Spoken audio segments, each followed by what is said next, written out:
Yo les BG, j'espère que vous allez bien. Aujourd'hui, on se retrouve sur Aizer Gazer. On va parler de Tsukiyomi. Je vais vous montrer, comme d'habitude, comme dans la précédente vidéo sur Azura, on va parler du build, qu'est-ce que je lui ai équipé, etc.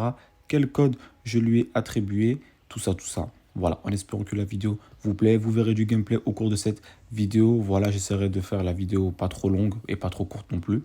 Voilà, donc en espérant que ça s'il vous plaît. De toute façon, avant de commencer le sujet, comme d'habitude, n'hésitez pas à mettre le petit pouce bleu, à vous abonner à la chaîne, les gars, ça soutient. Un commentaire à ceux qui le feront. Lien du Discord dans la description pour ceux qui veulent rejoindre. Vous êtes les bienvenus. Et encore une fois, n'hésitez pas à postuler, les gars. On est voilà. Malheureusement, il n'y a que 20 places sur le jeu. J'espère qu'ils vont agrandir le nombre de guildes. Donc, n'hésitez pas à rejoindre le Discord.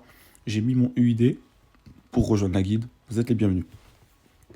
Et on part directement. Donc, les gars, on va commencer par là. Première compétence de Tsukiyomi.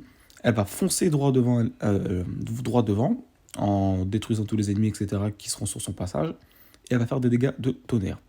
Et les ennemis les ennemis qui sont touchés, voilà, vont subir le saut du tonnerre.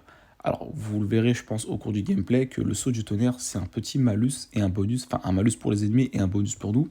Vous allez comprendre pourquoi. De toute façon, vous le verrez au cours du gameplay, encore une fois. C'est un petit logo, en fait, qui apparaît juste au-dessus de la barre des points de vie. Vous savez, c'est un petit logo en forme de dragon, de type tonnerre. En fait, quand vous avez ces logos-là, quand vous jouez Tsukiyomi, en fait, vous allez voir que sur votre troisième compétence, vous allez pouvoir déclencher des variantes de compétences. Et en fait, voilà, pour justement déclencher ces variantes de compétences, il vous faut justement ces sauts de tonnerre. Et pour mettre ces sauts de tonnerre, il faut justement toucher les ennemis. Donc c'est extrêmement puissant. Sa deuxième compétence, elle va faire des dégâts aux ennemis tout en lançant ses katanas devant elle. Et pareil, les ennemis touchés vont subir le saut du tonnerre. Donc on a déjà deux skills qui permettent justement voilà, de pouvoir mettre ce fameux malus à l'ennemi. La troisième et dernière compétence, c'est justement ce que je vous disais tout à l'heure, c'est que justement en fonction du saut de tonnerre que tu auras, donc tu en auras deux maximum, hein, quand si tu as un saut de tonnerre, tu pourras faire une petite variante, mais elle ne sera pas complète. Et si tu as les deux sauts du tonnerre, tu pourras faire une variante complète. De toute façon, partez en entraînement, les gars. Vous verrez très bien comment ça se passe. C'est pas très compliqué à faire. En fait, la technique, c'est de faire la compétence 2, enfin la compétence 3 en première. Ensuite, vous enchaînez avec la compétence 2. Mais il faut que sur la compétence 3 et que sur la compétence 2, vous touchez les ennemis. Hein. Enfin, en tout cas, vous touchez l'ennemi qui a justement le fameux saut. Tu vois ce que je veux dire? Donc, tu vas en entraînement, tu testes, tu fais la compétence 3, ensuite la compétence 2, ensuite tu refais la compétence 3. Et tu verras que ça va te déclencher une espèce d'onde de tonnerre qui va s'abattre sur les ennemis en faisant des dégâts à eux. C'est monstrueux, ça fait des gros dégâts. Je pense que vous le verrez au cours du gameplay, j'espère. Mais voilà, donc c'est une excellente compétence. Pour la compétence ultime, on va faire des dégâts de tonnerre. Voilà, tout en affichant de gros dégâts. Et ce qui est très intéressant, c'est que ça te dit que les dégâts de tonnerre de toute l'équipe augmentent de 30% pendant 10 secondes après le lancement de cette compétence. Donc c'est extrêmement puissant. Donc les dégâts de tonnerre, alors le truc c'est que vu que je joue pas des persos tonnerre, bah, c'est pas très intéressant non plus. Alors après je sais pas si en faisant ce bonus là, en mettant cette ultime et en ayant ce bonus de 30% de dégâts supplémentaires pour les personnages, enfin pour les alliés qui font des dégâts de tonnerre, je sais pas si nous quand on attaque, est-ce qu'on va attaquer en tonnerre? C'est une très bonne question. J'ai pas forcément l'impression. Ce sera testé, il faut vraiment tester, j'ai pas l'impression. Mais en tout cas, sachez que c'est une excellente compétence. Donc voilà, jouer avec des personnages tonnerre.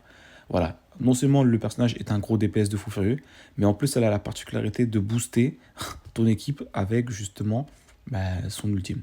Qu'est-ce que tu veux de plus? Et en plus de ça, tu vas conférer 15% de charge de compétence ultime lorsque Tsukiyomi ou un coéquipier va déclencher l'instant 0.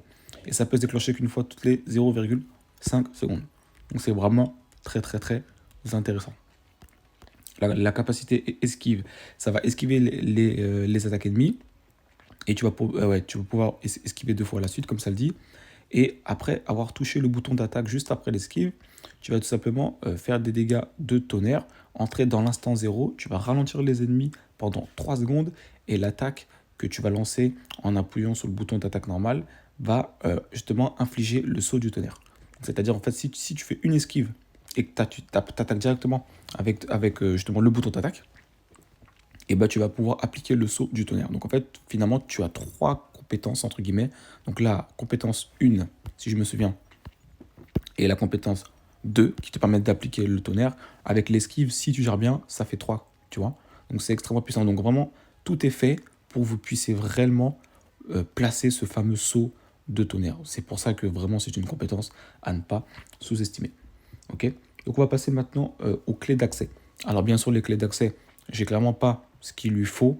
Clairement ce qu'il lui faut c'est vraiment, vous savez dans les invocations, de toute façon je ferai une vidéo à part sur ça. Donc actuellement je l'ai mis ça, comme vous pouvez le voir. Donc les chances de coup critique augmentent de 10%. Bon bien sûr ça c'est quelque chose de pas, c'est pas ouf, je l'ai transcendé au maximum. Voilà, mais pour l'instant ça fait le taf. Voilà. Ensuite, au niveau des équipements, elle a la possibilité de partir sur du set dégâts de, dégâts de compétences et ça va augmenter sa rage exactement, pardon. Donc c'est très intéressant comme vous pouvez voir. Et le deuxième set, les dégâts de tonnerre, vu qu'elle fait principalement des dégâts de tonnerre.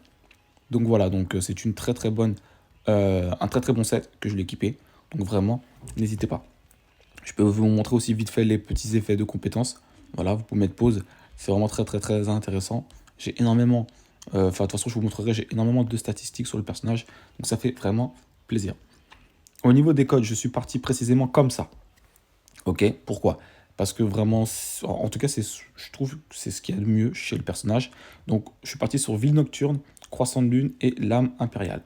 Ville Nocturne, chaque fois que le sceau du tonnerre est dissipé ou qu'un ennemi affecté par le sceau du tonnerre est vaincu, tu vas conférer 15 points de rage. Donc c'est très très très intéressant. Croissant de Lune, chaque fois que le sceau du tonnerre est dissipé ou qu'un ennemi est affecté par le sceau du tonnerre, le temps de recharge restant de toutes tes compétences, ultimes aussi ça inclut, sont réduits de 1,1 seconde, enfin de 1,5, tu vois. Donc c'est extrêmement intéressant également. Et la dernière, Lame Impériale, le troisième mouvement de tonnerre sorti nulle part dissipe un sceau, et chaque fois qu'un sceau est dissipé, les dégâts de tonnerre augmentent jusqu'à 35% les gars pendant 12 secondes. Donc vraiment c'est ce que je vous conseille de mettre. Après bien sûr il y a plusieurs façons de la jouer. Moi c'est comme ça que je suis parti. Donc vraiment j'aime beaucoup et c'est vraiment pas mal du tout. Donc voilà les gars, ensuite de toute façon vous le voyez au niveau du gameplay encore une fois, au niveau de la team, il n'y a pas forcément de changement. Bien sûr vous pouvez partir avec le duo. Alors je sais plus du tout comment elle s'appelle, je crois que c'est Benzougou, je sais plus quoi, un personnage de type A de base. Voilà, si tu la joues en duo avec elle, tu vas pouvoir déclencher justement ta compétence ultime en duo. Voilà, donc ça peut être vraiment très très intéressant si vraiment tu joues le personnage aussi. Mais pour ma part, je suis parti sur Azura et Poséidon. Mais je pense Azura plus tard, si vraiment je continue à bien monter ma petite Tsukiyomi, je vais la remplacer par un autre support, tu vois. Donc, de toute façon, prochaine vidéo, je parlerai de d'autres personnages, vous inquiétez pas. Voilà. Donc, avant de terminer, je vous montre les statistiques du perso. Donc, actuellement, je suis à 30,40% de taux crit et 40% de damage crit. Alors, bien sûr, c'est pas incroyable, je vous l'accorde, mais sachez que je suis encore au début. Donc, j'ai vraiment réussi à faire ça avec que les équipements que je possède actuellement. Ok, donc c'est vraiment très très intéressant. Et ah oui, je ne l'ai pas dit, de toute façon, vous le remarquez, le personnage, je l'ai SS. Donc, j'ai eu la chance de l'avoir 2 fois. Donc, ce qui fait que du coup aussi ça m'aide beaucoup. Donc voilà les gars, c'était tout pour cette vidéo en espérant que celle-ci vous a plu. Et on se dit à très très vite pour de prochaines vidéos les gars. Ciao ciao.